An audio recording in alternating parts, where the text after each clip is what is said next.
El Partit Popular no hauria d'oblidar que allò que realment més interessa als municipis, i tampoc no va ser consultada a Felip, que és el seu finançament, el seu port per part del govern, qui el va retallar no una sinó dues vegades, el fons de cooperació municipal, va ser el Partit Popular a través de la llei de pressupost. Deixem-ho clar. En canvi, ara aquest procés el que fa és revertir-se. L'objectiu de la llei, de la reforma de la llei municipal i de règim local, impulsada per Més per Mallorca i Més per Menorca, era molt clara, i és introduir adaptacions que milloressin la transparència i facilitessin la participació en l'àmbit local. Ho volíem ara, ho volíem fa 4 anys, tot i que no va ser possible, ara ho ha estat. I crec que ho hem aconseguit, també és cert, amb aportacions dels diferents grups parlamentaris que han millorat el text. Des de més, pensam que implicar la ciutadania i promoure la participació en els afers públics és un repte, és una responsabilitat bàsica en totes les institucions democràtiques i un eix central en la política municipal.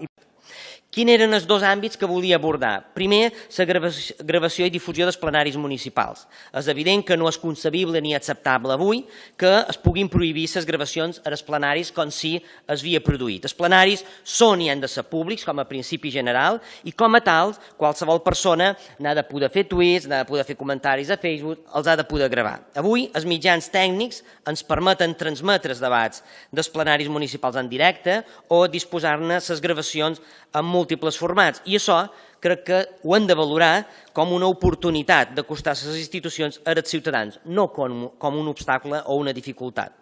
En segon lloc, el segon objectiu era el dret d'iniciativa als debats municipals.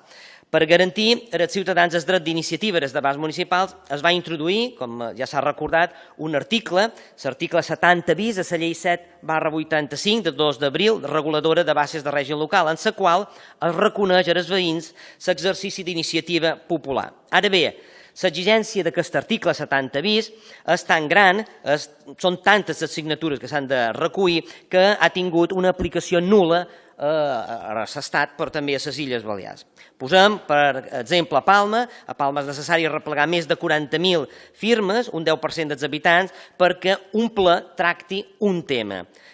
Són massa. A Ciutadella, 15% de residents, també són massa, 4.000 habitants són les necessàries perquè una proposta pugui ser debatuda en un plenari. L'article 70 bis de la llei estatal diu que lo dispuesto en este artículo se entiende sin perjuicio de la legislación autonómica en esta materia. Per tant, entenem que els parlaments, les comunitats autònomes, poden desenvolupar aquest principi de participació ciutadana precisament amb aquest mateix objectiu, de millorar, de facilitar la participació. I una manera de millorar aquesta participació era reduir la quantitat de signatures necessàries per a aquesta iniciativa. En tercer lloc, el que també vull apuntar és que crec que, a pesar de la discrepància que avui s'ha volgut manifestar ple, doncs jo crec que ha estat una llei tramitada incorporant moltes de les aportacions fetes pels grups parlamentaris. De les 16 esmenes presentades, 6 s'han aprovat per unanimitat, 2 han estat transaccionades i aprovades per unanimitat, una transaccionada i aprovada, una transaccionada i rebutjada, i les altres 6 rebutjades o retirades en el seu cas.